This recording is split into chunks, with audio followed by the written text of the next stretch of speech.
ont été abandonnés, s'il réussit sur le plan économique, avoir une certaine indépendance, s'il réussit la lutte contre le terrorisme, là, s'il instaure la stabilité et la paix.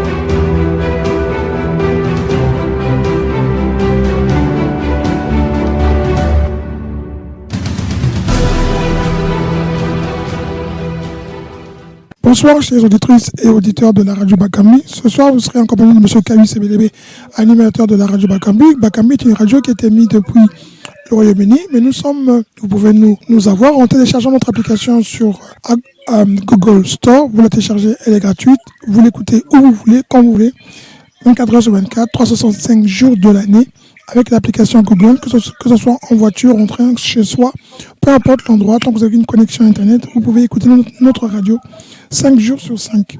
Ce soir, vous serez en compagnie de M. Patrick Ndion, professeur, président du PCT France. Monsieur Ndion, bonsoir. Bonsoir, M. Caius, bonsoir, chers panélistes, bonsoir, chers auditeurs et auditrices de la grande radio Bakambi.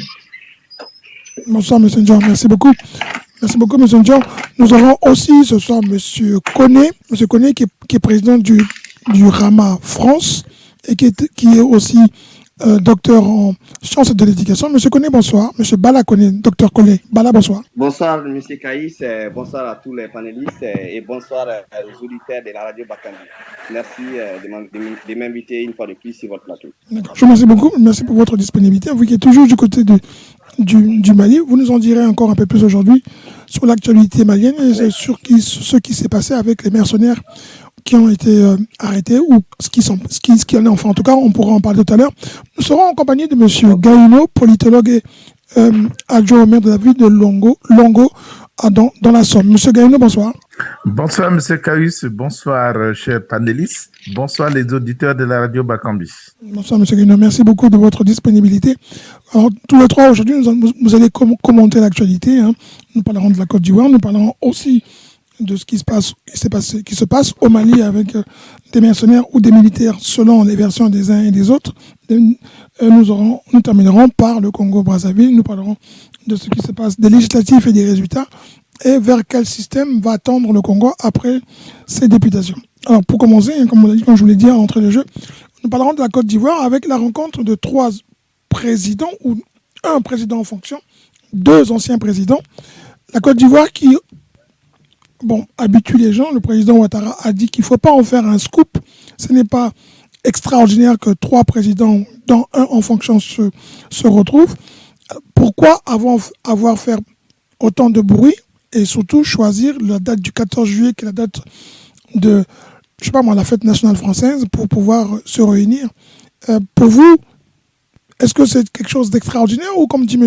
Ouattara, c'est ordinaire? M. Gaïno. Pardon? M. Gaïno? Oui.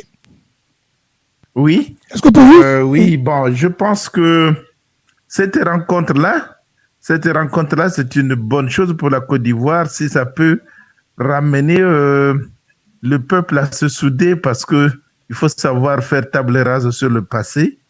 Et là, ce qui est bien, c'est de voir 3 anciens présidents se retrouver pour parler des problèmes de la Côte d'Ivoire au lieu de parler des problèmes individuels.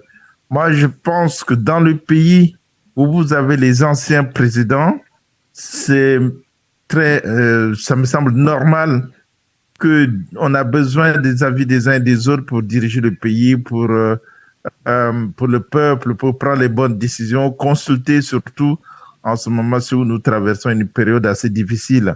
Donc, je crois que ça a été perçu comme ça, et les Ivoiriens eux-mêmes, je crois qu'ils ont bien compris que c'est nécessaire qu'il y ait cette retrouvaille pour faire table rase sur le passé. Je pense qu'il faut regarder devant et oublier ce qui vient. Bien sûr que faire table rase, ça ne veut pas dire totalement oublier le passé, mais c'est aller de l'avant et puis dire voilà, les problèmes sont provoqués par les hommes et ce sont les hommes qui doivent les résoudre. Et je pense que c'est ce qui se passe en Côte d'Ivoire. et beaucoup de pays devraient suivre cet exemple-là. D'accord. Bah, merci pour votre analyse. Hein. Monsieur Koné, Monsieur Bala-Koné, pour vous, Oui, c'est une rencontre extraordinaire ou normale, naturelle, qui devrait être plus régulière, sachant qu'aujourd'hui, la Côte d'Ivoire quand même traverse une période un peu légèrement quand même dangereuse avec, avec des prisonniers politiques, plus on va dire deux exilés célèbres qui sont M. Guillaume Soro et puis M. Blé Koudé. oui, ben merci beaucoup, M. Caïs. C'est en tout cas toujours utile, toujours important pour des anciens présidents de se retrouver avec l'actuel président en exercice. C'est toujours utile, c'est toujours nécessaire, c'est quand même important qu'ils se retrouvent. C'est ensemble qu'on trouvera toujours la solution. C'est pas de façon individuelle ou de façon groupée, chacun dans son coin. C'est vraiment un acte à saluer, mais c'est pas aussi extraordinaire que ça parce que ça se passe dans d'autres pays. Donc je pense que c'est tout à fait normal, c'est tout à fait utile de se consulter pour évoquer ensemble des problèmes de la nation, essayer de trouver des solutions adaptées surtout à la situation socio-politique de la Côte d'Ivoire. Donc, moi, je pense que cette rencontre avec M. Bédié Ouattara et puis M. Laurent Gbagbo, c'est normal. Et puis, j'encourage fortement qu'ils se retrouvent. Quand même, ils ont, les trois, quand même, ils ont été à la base de cette crise politique en Côte d'Ivoire pendant plus d'une décennie, donc plus de 20 ans même, je peux me le permettre de dire. Donc, c'est tout à fait normal de se retrouver et d'évoquer ensemble l'avenir dans une communauté de destin, comme c'est toujours utile de le faire. Donc, c'est important de faire des rencontres comme ça. Mais quand il y a des rencontres comme ça, il faudra aussi que ça soit suivi d'effets aussi en réalité. Par exemple, quand vous prenez l'exemple sur Guillaume Soro ou sur M. Charles Blé Goudé, c'est toujours important quand on se retrouve d'essayer de faire la table rase, comme l'a rappelé mon collègue, et aussi d'aller de se projeter vers quelque chose de nouveau, de quelque chose de rassembleur qui est dans l'intérêt du pays. Et puis, les hommes passent et puis le pays reste. Donc, j'encourage fortement cette action initiée par le président Ouattara, aussi par les autres présidents parce qu'ils ont accepté aussi d'être là. Donc, c'est important. C'est toujours utile de le faire en réalité pour qu'on puisse trouver des solutions communes à nos problèmes en réalité. Je tiens à remercier les trois présidents ivoiriens pour leur sens de responsabilité. D'accord. Merci beaucoup, M. Bala-Koné, pour votre analyse. Monsieur Ndion, quand on voit cette rencontre et quand on lit les réactions des Ivoiriens, il y en a qui applaudissent, comme vous venez de faire vos deux prédécesseurs. Il y en a qui applaudissent et puis il y en a qui disent, encore eux, des gens sont morts, des gens ont perdu des vies, ils sont là à se montrer devant les télévisions. Ça n'apporte rien au pays, ça n'apporte rien à la jeunesse. À quoi sert ces rencontres?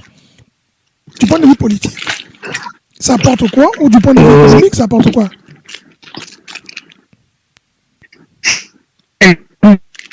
Associe à nos deux prédécesseurs, que ce soit M. Koné et M. Bayeno, je m'associe à leur point de vue. C'est toujours important être assis autour d'une table, discuter, échanger, dialoguer, c'est toujours extrêmement important. Ça, c'est de 1. Maintenant, de 2, je les comprends. Ah, toujours eux. Je les comprends, mais ils sont à la base de tout ce qui se passe au pays. Je les comprends. D'autres sont contents de cette initiative, d'autres ne le sont pas. Moi, je les comprends. Pourquoi, M. Koné? Pourquoi, M. Gaïnou? Pourquoi, chers auditeurs? Mais tout simplement parce que la rencontre, cette rencontre, elle est historique quand même, hein? Historique entre M. Ouattara, président en exercice, et les anciens présidents Bédié et Laurent Gbagbo, et de façon souterraine, où il y a des enjeux politiques et stratégiques, s'il vous plaît. Je me permets juste de rappeler que en 2023, nous sommes en 2022 là, en 2023, il y a quand même des élections chez eux. Les élections législatives, les élections, comment ils appellent ça, régionales ou départementales, chez eux. En 2025, il y aura des élections présidentielles. Donc, il est tout à fait normal, depuis la sortie de Laurent Gbagbo de prison, la mise en place d'un nouveau parti, de son nouveau parti, les ambitions qui sont les siennes et les ambitions qui sont celles de M. Bédié, l'examen de la constitution ivoirienne qui ne donne plus à Ouattara une autre possibilité de se représenter, c'est des enjeux extrêmement importants qui font que lorsqu'on met le corollaire permanent, qui est celui de la réconciliation et de la paix, que l'on recherche en Côte d'Ivoire, eh bien, je pense que c'est très important qu'ils puissent se rencontrer. Donc, en tant que panafricaniste, moi je dis que il est utile la paix sur le plan continental, la paix sur le plan national est toujours important. Et une rencontre comme celle-là, avec les enjeux que je viens de citer, les prochaines élections législatives, la réconciliation, la mise en place de la paix, le pardon national, c'est nécessaire et c'est bien. J'ai compris que ça sera pérennisé. Donc c'est bien que de façon pérenne, 1 ou 2 fois l'année, ils puissent toujours se voir, car ils sont à l'origine de ce qui s'est passé il y a les 20 dernières années. Ils sont eux qui ont dirigé le pays et c'est normal qu'ils puissent se voir pour trouver des solutions pérennes. Oui. Voilà. Mais du point de vue économique pour les jeunes et du point de vue politique, est-ce que ces trois qui ont aujourd'hui dépassé carrément, on va dire, la soixantaine, les 70 ans, hein, à eux trois, ils peuvent faire facilement les 180 ans, même si ce n'est même plus ou 200 ans, pratiquement. Est-ce qu'ils n'incarnent plus le passé et qu'ils devraient maintenant, au lieu seulement de se rencontrer entre eux, de pouvoir promouvoir les nouvelles générations et faire qu'en sorte qu'il y a maintenant des débats qui soient à un autre niveau, plutôt que ça reste entre ces trois-là. Et puis, entre-temps, ben, vous avez 2 jeunes qui peuvent être des futurs candidats potentiels comme l'ancien président de l'Assemblée, M. Soro, plus M. Blé-Koudé. Eux, ils sont en exil forcé à l'extérieur. Qu'est-ce qu'ils incarnent? Qu'est-ce que ces rencontres-là apportent de concret? C'est ce qu'on demande. Il y a quoi de concret quand ils sont oui, mais juste, mais si, à part la paix, les gens ne mangent pas la paix. Hein. Oui, mais c'est une condition nécessaire, hein, la paix. Ok, mais je vous dis que sur la table des négociations, sur la table des échanges entre les 3 présidents, oui, il y a cette question que tu as soulevée, la question des prisonniers, on va dire quoi, des prisonniers de droit commun à vocation politique, ouais, ou des prisonniers politiques, disons comme ça. Il y a aussi le sujet des Ivoiriens en exil, leur rentrée, leur retour au bercail, oui, comme ce fut le cas pour Laurent Gbagbo. Ces questions sont évoquées, attention, hein, ces questions sont évoquées. Et ensuite, je me permets encore de vous dire que les 3 présidents, quand ils se sont vus, ils n'étaient pas seuls, hein. 1, 2, 3, non. Ils étaient accompagnés par leurs équipes, notamment 2 personnes à chaque président, et c'est des jeunes. Donc, les questions qui sont posées là, oui, on peut se dire que du point de vue de l'âge, ils sont peut-être dépassés, ou ils ont atteint 70 ans, et par conséquent, mais c'est pas seulement l'âge qui est important. Oui, l'âge est important, mais le fait que tu sois, même si tu es âgé de 70 ans et plus, que tu sois entouré par des jeunes, qu'il y ait des idées nouvelles que tu puisses incarner, il n'y a pas de problème, hein. Tu peux être candidat à l'élection présidentielle, mais si tu as des idées novatrices, des idées dynamiques, des idées actuelles, des idées qui peuvent prôner des solutions aux problèmes du chômage, aux problèmes de l'inflation, aux problèmes de la santé, aux problèmes de l'éducation, mais elles sont toujours bienvenues, hein. Donc, ces rencontres-là permettent aussi d'aborder des questions économiques, oui, pour résoudre les problèmes actuels de la Côte d'Ivoire, qui sont les mêmes partout en Afrique. Oui. C'est-à-dire que eux, monsieur, merci beaucoup pour votre analyse. Hein. Je revenais vers monsieur Gaïno et monsieur Koné après. C'est-à-dire que ce que vous dites, vous, c'est que, comme l'a dit monsieur Ouattara, c'est plutôt le poids politique que ces 3-là incarnent, le poids politique. Tout à fait, bien sûr. Oui, tout à fait. C'est une expertise entière, hein, qu'il représente aussi. En Afrique, on dit bien qu'un vieux de 70-80 ans qui meurt, c'est toute une bibliothèque qui brûle. Donc, c'est vrai, c'est un poids politique, mais je dis, le fait qu'ils sont encadrés par des jeunes, ils ont des nouvelles idées qui peuvent être émises et qui peuvent avoir un impact sur le développement socio-économique du pays. Oui, M. Gaïno. Oui, ce que je voulais dire, c'est que c'est exactement à peu près la même réflexion. C'est quand même des personnes d'expérience qui ont aussi une jeunesse derrière eux, donc qui montent le chemin. Ça ne veut pas dire que forcément, je ne vois pas M. Bédié ou bien même M. Laurent Gbagbo être peut-être candidat à l'élection présidentielle. Mais c'est tout simplement d'abord tracer le bon chemin de la paix pour que si jamais une élection a lieu, que cette paix déjà retrouvée puisse permettre au nouvel élu de poursuivre cette activité, de continuer à développer la Côte d'Ivoire dans la paix et la tranquillité et la concorde nationale. S'ils ne le font pas, qui le fera? C'est ça. Je crois qu'ils sont les mieux placés pour le faire. Parce que quand ils se serrent la main, ceux qui viennent, ils vont sur cet exemple-là, Sinon, si on vient avec des animosités, avec des pensées derrière, on ne peut pas réussir à bien travailler pour faire la paix dans le pays. Moi, je crois que c'est une bonne initiative. Ça ne veut pas tout simplement dire qu'ils seront forcément candidats. Non, je ne crois pas. Je ne les vois pas candidats, mais ils sont là tout simplement pour dire, voilà, nous, vos aînés, voilà ce que nous souhaitons pour l'avenir de notre pays. Nous voulons l'unité nationale, nous voulons la concorde nationale. Ben, oublions le passé et faisons table rase sur ce passé-là et qu'on avance. Voilà. D'accord, merci beaucoup. Monsieur Balakone, ils incarnent un passé, ils sont en train de passer un témoin ou bien ils sont en train de préparer le futur de la Côte d'Ivoire et donc le dialogue devient indispensable. Oui, c'est tout à fait normal qu'ils se retrouvent, qu'ils discutent, qu'ils dialoguent entre eux. Ça, c'est utile, comme l'a rappelé mes deux prédécesseurs.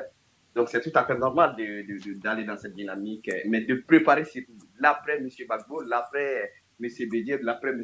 Ouattara. C'est tout ça le plus important aujourd'hui. Parce que quand il y a une telle dynamique de se retrouver, comme l'a rappelé M. Gaïno, c'est qu'ils étaient, M. NGO, ils étaient avec leurs lieutenants. Ça, c'est sûr, c'est pas les trois seulement qui se sont rencontrés. Mais c'est quand même intéressant de passer le flambeau en réalité. De se dire qu'on est là parce qu'on a quand même foutu de la merde, il faut le dire. C'est pas, tout n'est pas que de la merde, mais quand on prend les pays, M. Bédier, M. Ouattara, M. Gbagbo, il y a des choses qui n'ont pas marché. Et puis les trois, on ne peut pas être dédouané de la crise politique ivoirienne. Ils sont tous autant responsables les uns que les autres. Donc c'est très utile, c'est très important qu'ils essaient de préparer la nouvelle génération à un nouvel état d'esprit. C'est-à-dire éviter les mêmes erreurs qui ont été commises. Ça ne pourra se faire que s'ils décident de donner le flambeau à une nouvelle génération, à des jeunes qui sont décomplexés, qui sont responsables. Tout ce qui les intéresse en réalité, c'est l'unité du pays, c'est ça le plus important en réalité. Donc, je pense que ça, on ne peut qu'encourager ça se passe dans tous les pays occidentaux en réalité. Quand vous prenez les États-Unis, il y a tellement d'anciens présidents ou dans tel pays, quand il y a une crise majeure, même en France, on connaît. Exactement. Même en France aussi. Donc, c'est pas qu'en France, c'est pas qu'aux États-Unis, dans d'autres pays aussi. Donc, là où il y a des anciens présidents, c'est toujours utile d'aller chercher de l'expérience, d'aller chercher aussi les erreurs qui ont été commises par les uns par les autres. Donc, si les trois protagonistes de la politique ivoirienne se retrouvent, donc cette retrouvaille, elle doit se faire dans la sincérité. Surtout dans l'action de l'action publique du pays, dans l'action désintéressée. Donc, c'est très important, surtout de préparer cette nouvelle génération qui va être là. Donc, c'est important quand les jeunes des différents mouvements, des différents partis politiques voient que les trois anciens présidents ou les deux anciens présidents, plus l'actuel président, qui se donnent la main pour essayer de trouver une solution, ça ne peut que renforcer cette jeunesse aussi qui est aussi à la recherche d'une stabilité. C'est très important. Donc, on ne pourra qu'encourager ce genre d'action. Et puis, j'espère que le plus important aussi, c'est pas les prochaines présidentielles pour ces trois personnes que je viens de citer en réalité, ces trois présidents. Donc, je pense que le plus important, c'est de préparer le flambeau et de le donner à quelqu'un qui sera élu de façon démocratique.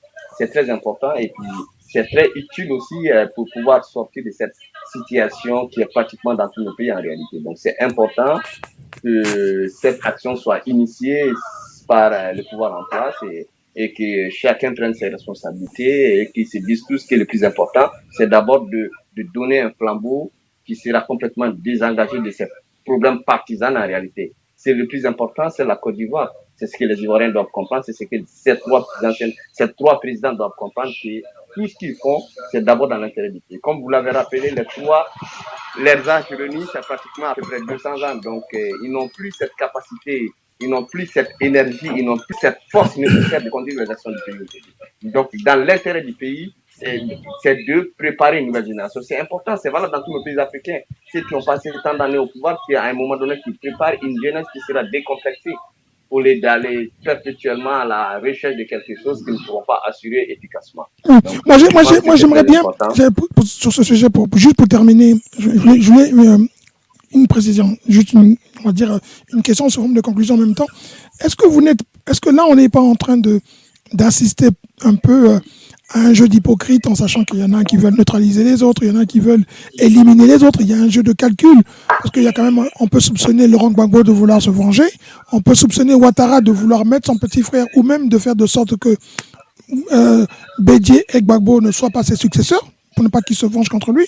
Est-ce que chacun, Bédier qui a perdu le pouvoir avant les autres, qui espère lui aussi revenir, mais du moins voir son parti prendre le pouvoir, est-ce qu'on n'est pas en train de jouer est-ce qu'il n'y a pas un jeu de dupe aussi qui apparaît réellement derrière? Chacun a un couteau et c'est quand même un peu une situation assez hypocrite. Oui.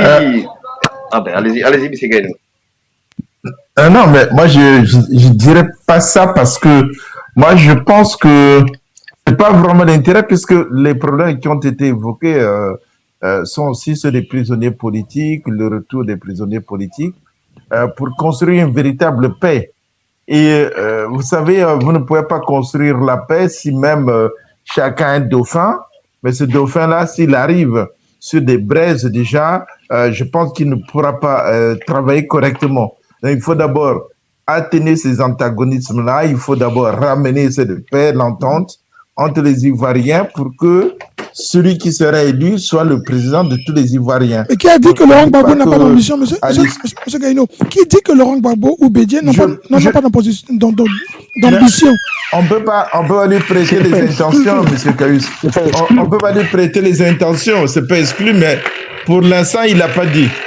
Donc, il a créé un parti, certes, parce qu'il a de l'ambition, mais est-ce que les Ivoiriens sont aveugles pour dire qu'on va encore reprendre ce vieillard-là pour le remettre là? Vous savez que le monde devient moderne. Il faut mettre des jeunes au pouvoir pour, pour aborder les lendemains meilleurs, parce que c'est vrai qu'on voit, on n'a pas les mêmes idées avec les générations futures, les générations de maintenant et les générations très anciennes. Vous voyez, aujourd'hui, l'Afrique se réveille. Vous avez le panafricanisme qui est en train de faire du chemin. Vous avez la prise de conscience des Africains qu'on a un continent essentiellement riche, mais qu'on est les plus pauvres. Les jeunes Africains prennent conscience pourquoi nous sommes pauvres alors qu'on a un continent riche. Mais ce sont ceux-là, les anciens-là, qui n'ont pas pris conscience de ce problème, qui ont laissé les autres venir exploiter notre richesse, la transformer ailleurs, et puis ensuite nous revendre ça au prix qu'ils veulent. Mais je pense qu'aujourd'hui, ce n'est plus l'idée les idées que portent les jeunes. Non, ce ne sont plus ces idées-là. Les Africains, les jeunes générations d'aujourd'hui disent que fini, on doit tourner le dos à l'Europe. Il faudra créer l'unité, mais pour créer l'unité avec les autres pays pour se développer, il faut d'abord créer l'unité au niveau national, bâtir une vraie nation. Et quand on a bâti la vraie nation, en ce moment-là, on peut dire aux autres, voilà, nous allons nous associer, conjuguer nos efforts pour qu'on puisse développer nos pays, donc l'Afrique. Oui, donc moi, je ne crois pas aujourd'hui, M. Laurent Gbagbo, que ce soit M. Alassane Ouattara et bien d'autres, ils ont conscience que le monde change, qu'il faut évoluer. Vous voyez, c'est pas une fierté pour l'Afrique d'aller, par exemple, s'agenouiller devant Poutine pour dire, voilà, on a besoin des céréales, on a besoin de ceci, libère-nous, tout ça là, alors que nous avions tout ce dont nous avons besoin, on a le manioc, on a tout ce que vous voulez, qu'on peut transformer sur place. Moi, je crois que c'est peut-être des gens qui ont vraiment compris. Moi, je n'ai pas de doute là-dessus. Je crois que c'est vraiment un exemple à prendre. Je crois que c'est à mon avis, je crois que c'est un exemple à prendre et je suis optimiste et je pense qu'ils le font pour le bien de la Côte d'Ivoire et pour le bien aussi de l'Afrique. D'accord, je vous remercie beaucoup. Voilà. Par ailleurs, monsieur Caius, oui. Il faut savoir qu'on ne peut pas leur empêcher non plus. On n'est pas là à prêter des intentions aux uns aux autres, mais on ne peut pas empêcher à leurs partis respectifs de vouloir conquérir le pouvoir prochainement. Tout parti politique a pour vocation la conquête du pouvoir. Oui. Si ce n'est pas les individus que nous venons de citer, mais ils ont des partis, et à l'intérieur, ils ont des cadres, ils ont des intellectuels, ils ont des jeunes qui aspirent à conquérir le pouvoir. Sous le management de M. Bédié, de M. Laurent Gbagbo, il n'y a pas de souci, mais il n'est pas dit forcément qu'ils seront des candidats. Mais on ne peut pas... Voilà. Par ailleurs, dans le jeu politique, il faut savoir qu'il y a toujours un calcul politique qui existe. Les partis politiques sont toujours dans la prospective. Ça, c'est un élément inhérent à chaque parti politique. On est toujours dans la prospective. On est en 2022, mais on voit déjà 2023, 2024, 2025. On est dans le moyen terme et voire même le long terme. Voilà pourquoi j'avais dit que, attention, ils discutent des problèmes qui vont concerner les prochaines élections législatives, les prochaines élections présidentielles, mais il y a aussi le retour des exilés politiques, il y a aussi le problème de faire sortir de prison tous les prisonniers dits politiques. Donc, voilà. D'accord.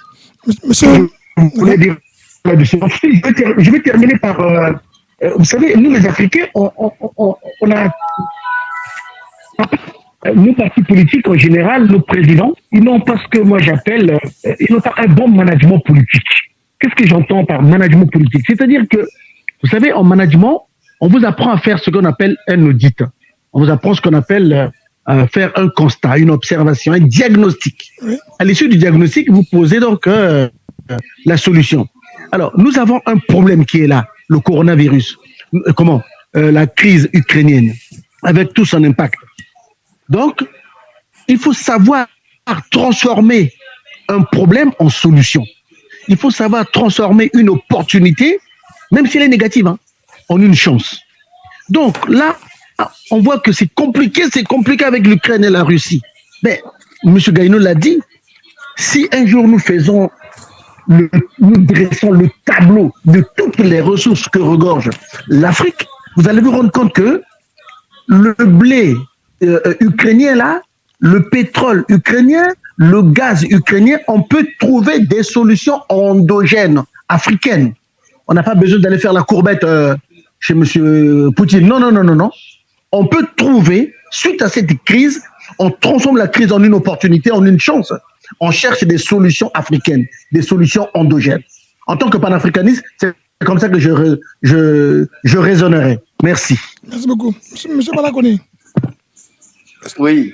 Est-ce que là-dedans, il n'y a pas un jeu de dupe aussi, un jeu de calcul? Mais déjà, comme vous l'avez rappelé tout à l'heure, un parti politique, dès qu'elle est créée, son premier des ambitions, c'est de s'installer. Et puis un parti, c'est toujours la recherche à la quête du pouvoir en réalité. Donc, je pense pas qu'il y a des manipulations de réflexion en réalité. Donc, le plus important, comme l'a rappelé M. Ndio et mon collègue M. Gaïno. Donc, Gaïno, c'est important, c'est utile qui se pose les vraies questions en réalité. Parce que c'est nos pays qui souffrent. Les hommes, comme je l'ai dit, partent. C'est la nation qui reste toujours. Donc, c'est toujours dans nos intérêts de former des jeunes, de se dire que, comme l'a rappelé M.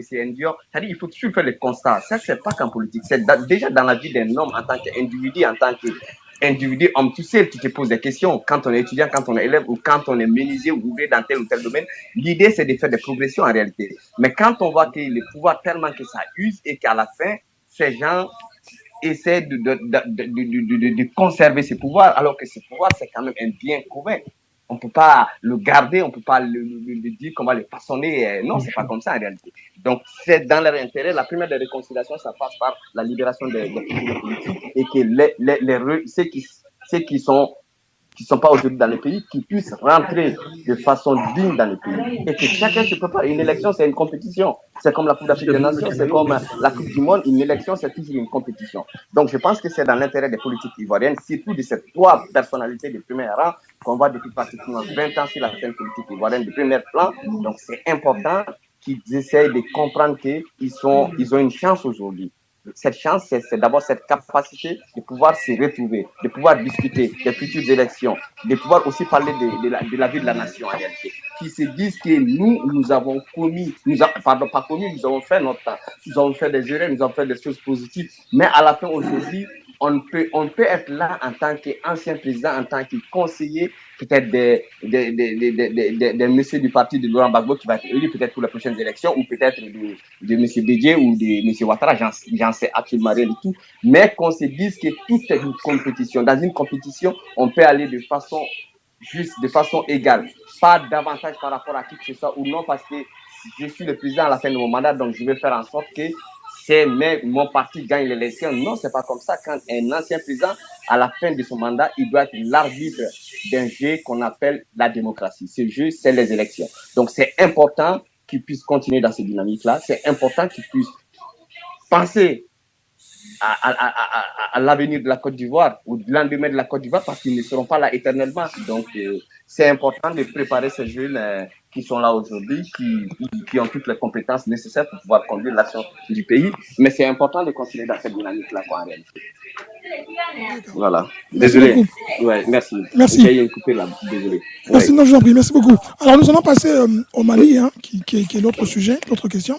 Le Mali, on a entendu qu'il y avait des mercenaires qui sont rentrés au Mali et qu'ils ont été arrêtés, c'était 49. Monsieur Balakone, vous êtes au Mali. Moi, je vais vous poser la question, mais à l'envers, hein, parce qu'il y a aussi des gens qui considèrent que depuis l'arrivée de monsieur Goïta, il y a beaucoup de coups d'État, il y a beaucoup de... Les gens soupçonnent que la transition s'invente des coups d'État ou s'invente des dangers qui n'existent pas. Vous pouvez nous dire exactement ce qui se passe avec ces mercenaires ou pas mercenaires? En disant que la transition préfabrique des tentatives de coup d'État, en réalité, c'est aucune transition ou aucun pouvoir ne souhaite chaque fois sortir dire qu'il y a des tentatives de déstabilisation du pays. C'est pas dans l'intérêt du pays de dire ça, mais quand il y a la transition dit qu'il y a des déstabilisations qui sont dirigées vers le Mali, mais c'est tout à fait vrai, c'est tout à fait normal. Voyons ce qui se passe par rapport aux 49 militaires qui ont embarqué au Mali. Donc, on dit qu'il y a 49 militaires ivoiriens qui étaient censés venir remplacer, comme la rotation, comme on le dit, ça s'est fait dans le cadre de l'aménagement. Mais en réalité, on a vu dans le lendemain de l'arrestation, avant même le lendemain, les jours même de leur arrestation, il y a eu tellement de tentatives que le gouvernement malien a essayé d'avoir des explications pour que les autorités ivoiriennes puissent expliquer, mais en réalité, tout a été nié au départ. Tout a été nié. Et après, il y a eu je ne sais pas comment on appelle ça, des documents antidatés. Et puis, ils ont essayé de rattraper les coups, mais arrêtez. Comment voulez-vous qu'un pays sérieux, qui est chez toi, il y a des militaires étrangers qui débattent chez toi sans aucune autorisation et qu'on ne sait même pas ça? C'est pas possible en réalité. On ne peut pas gérer un pays de cette façon. Peut-être que ça a été comme ça pendant un certain temps au Mali, mais je pense que la transition, ils ont compris que ce n'est pas la solution. Qu'est-ce que ces militaires allaient faire en réalité? C'était quoi leur ordre de mission? On disait, on n'en sait rien. Aujourd'hui, tout le monde entend les spéculer. Celui qui était concerné, c'était la Côte d'Ivoire. Mais les autorités maliennes nous ont demandé pendant toute la journée aux autorités ivoiriennes. Ils n'ont pas été capables de donner une explication. Ils ont dit qu'ils ne les connaissent pas, ce n'est pas des militaires ivoiriens. Et après, on se rend compte que non, c'est des militaires. Comment c'est possible?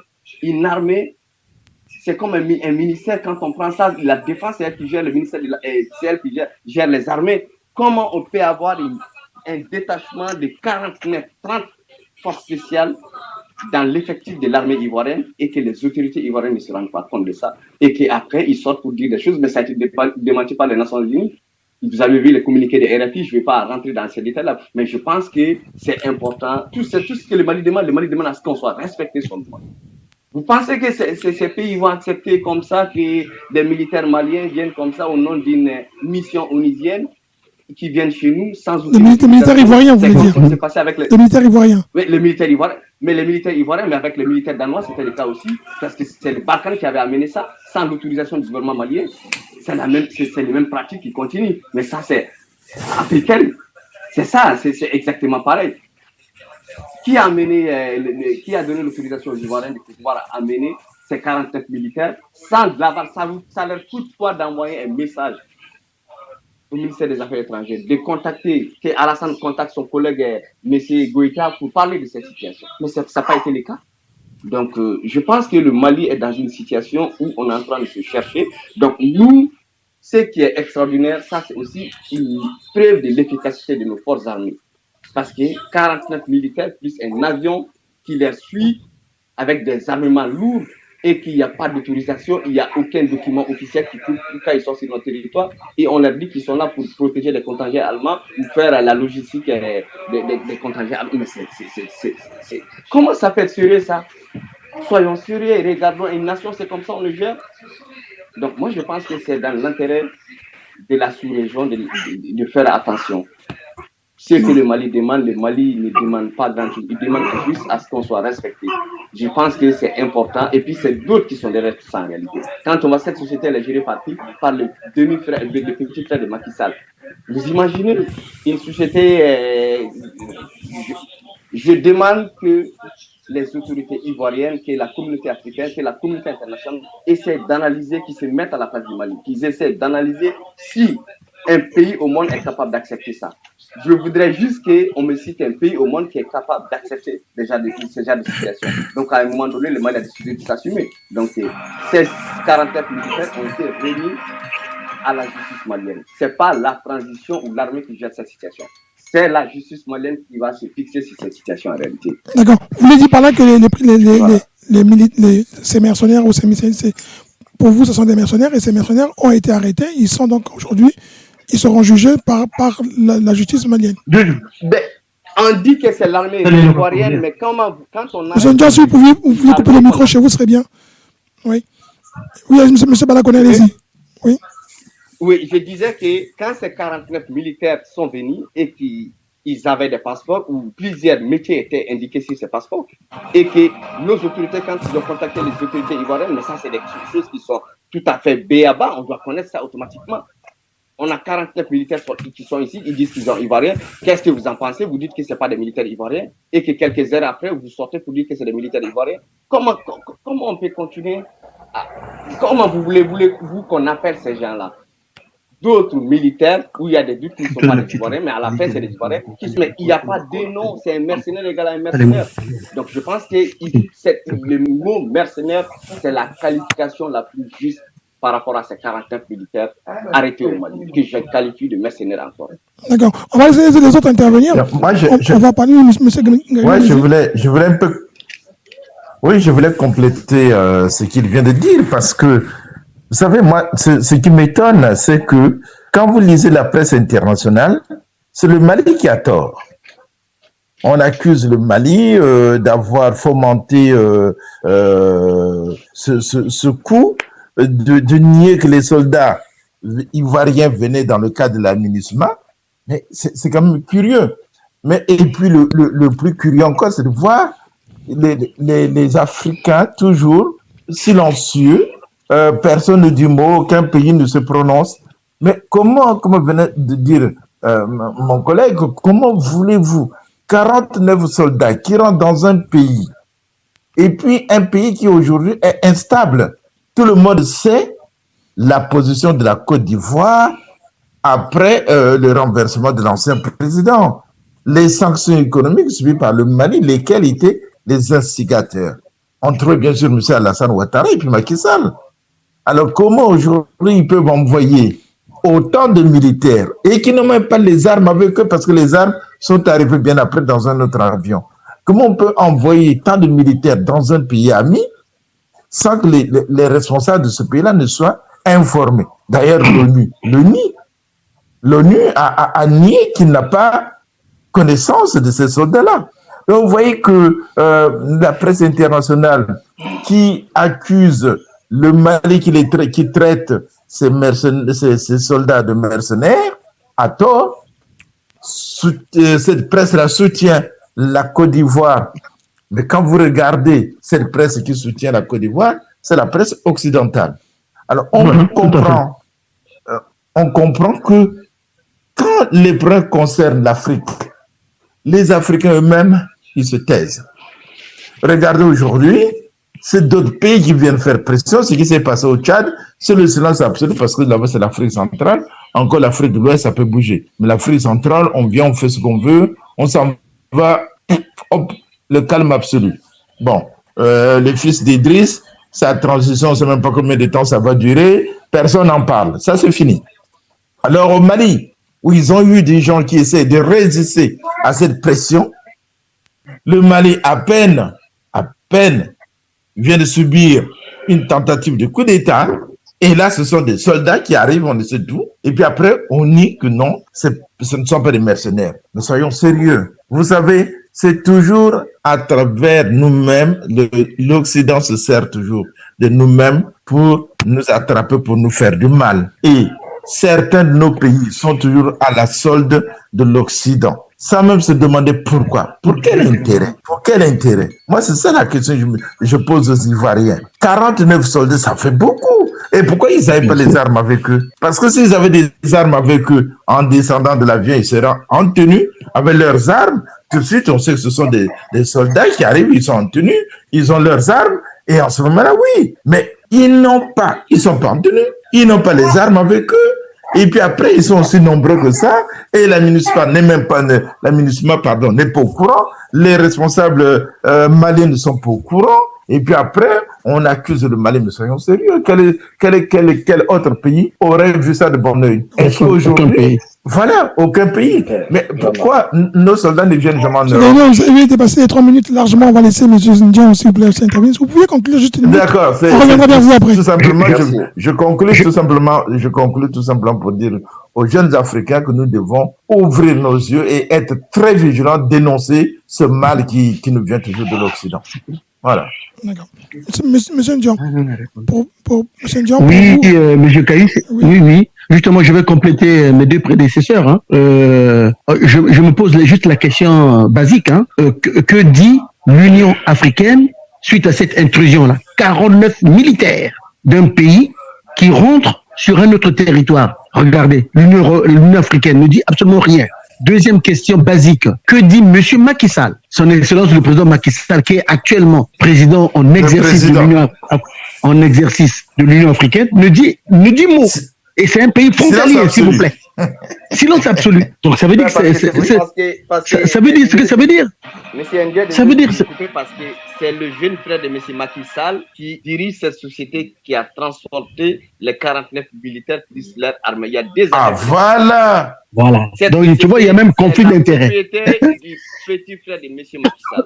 Donc, et puis, l'actionnaire principal de cette société, c'est M. Alassane Dramane Ouattara. Je vous le garantis. Voilà. Tu vois? Monsieur Balakone, ce que vous nous dites, oui, c'est que ces mercenaires sont employés par une société qui serait propriété du petit frère du président sénégalais. Qui s'appelle SAS, qui est le dirigeant de cette société, le propriétaire, c'est le frère Alou Sall de M. Macky Sall. Et que M. Alassane Ouattara est l'actionnaire principal de cette société. Donc, vous voyez qu'il y a des conflits d'intérêts. Je pense que depuis 2012, cette société existe. Depuis 2012. Donc, ils s'enrichissent sur la crise malienne en réalité. Parce qu'ils créent des conditions. Comment les Allemands, ils n'ont pas de société de logistique pour pouvoir transporter leur matériel ou quoi? Comment les confier au jeune frère d'un président sénégalais et que l'actionnaire principal de cette société, c'est M. Ouattara. Donc, quand ces 49 militaires ivoiriens se retrouvent chez nous, nous ne voyons qu'une tentative de déstabilisation de notre pays. Nous ne voyons qu'une manière de nous abattre. C'est de la provocation, ça. Exactement. 49 militaires? Est-ce que vous imaginez, vous imaginez un peu M. Koné, vous imaginez un peu M. Cayus, 49 militaires congolais, maliens, sénégalais vont se retrouver sur le territoire français. Ça veut dire quoi ça? Vont se retrouver sur le territoire canadien. Et ensuite, il y a un avion plein d'armes et de munitions qui... Soyons sérieux, quand même. Soyons sérieux. C'est un acte de guerre ou quoi? C'est la provocation. Qu'est-ce que ça veut dire ça? 49 militaires? Vous allez les retrouver dans un territoire donné, alors que la traversée d'un avion sur un territoire nécessite des approbations, des approbations légales. Rien que traverser un territoire, même un avion commercial. Oui. Il faut dire aussi que les autorités maliennes ont appelé au début les autorités ivoiriennes qui n'ont pas reconnu. Tout à fait. Et maintenant, ils demandent la liberté immédiate. Mais pourquoi vous demandez la liberté? Puisqu'avant, vous ne les reconnaissez pas. Maintenant, vous les reconnaissez? Donc, il y a anguille sous roche. Voilà. Non, mais ça, c'est est-ce que ça ne peut pas entraîner est-ce que ça ne peut pas entraîner un conflit plus grave? Parce que si la Côte d'Ivoire réclame ses prisonniers, ça peut entraîner je pense pas. Non, je pense pas parce qu'il y a des négociations en dessous. Souterraines. Je pense qu'ils vont trouver une solution. Ouais. Il y a des négociations souterraines, merci. Je pense qu'ils vont trouver une solution pour ne pas aggraver la crise dans cette partie de l'Afrique, je crois. On n'a pas intérêt, on n'a même pas le choix, désolé de faire cette irruption, mais je pense qu'on n'a pas le choix, on n'a que le choix de la paix. La paix, elle se force, on peut la construire en réalité. Ça ne sert à rien d'aller vers, mais c'est que le Mali est aujourd'hui victime de pas mal de choses en réalité. Et le monde est là, il regarde ça, dès qu'on sort pour dire quelque chose, c'est le Mali qui est dénigré, c'est le Mali qui est traité de tous les noms. Donc à un moment donné, moi j'appelle à la responsabilité et à l'intelligence des citoyens africains, surtout des dirigeants africains. Monsieur Alassane Dramane Ouattara, qu'il réfléchit 2 fois avant de faire une bêtise.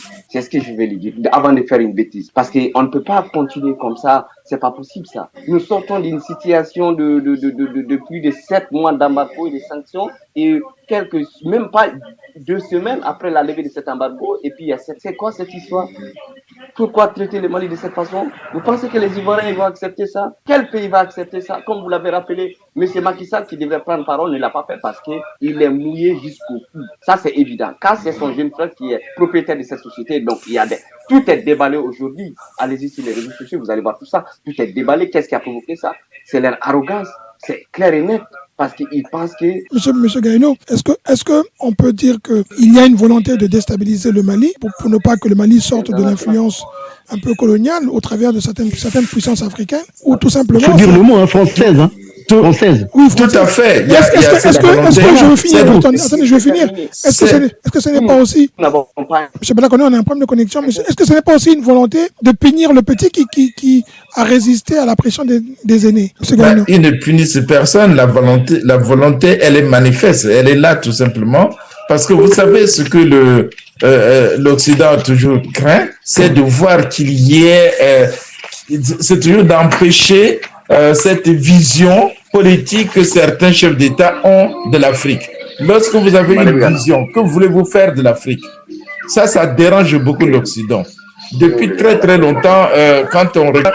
Monsieur Gaïno, allez-y. Donc, quand on regarde l'histoire, vous allez voir que c'est toujours les dirigeants éclairés. En Afrique, ce sont les dirigeants éclairés qui ont toujours été éliminés. Et ils ont été éliminés par qui? Bien sûr, par l'Occident, donc particulièrement par la France. Toujours. Vous savez que le ministre malien des Affaires étrangères a participé à un colloque en France où il dit on ne peut pas seulement tout mettre sur le dos de l'Occident, il faut aussi reconnaître la part des Africains eux-mêmes. Hein. Mais bien sûr, mais puisqu'on se sert des Africains pour tuer Sankara, on s'est servi des Africains. Est-ce qu'on se sert des Africains ou les Africains aussi trouvent leurs intérêts, ceux qui font ça? Mais ceux qui font ça, ils servent. Vous voyez que lorsqu'on prend un mercenaire, on le miroite et tout, on dit, bon, mais voilà, tu fais un coup d'État, tu prends le pouvoir, nous sommes là pour te protéger, et puis ça se voit, après on le protège.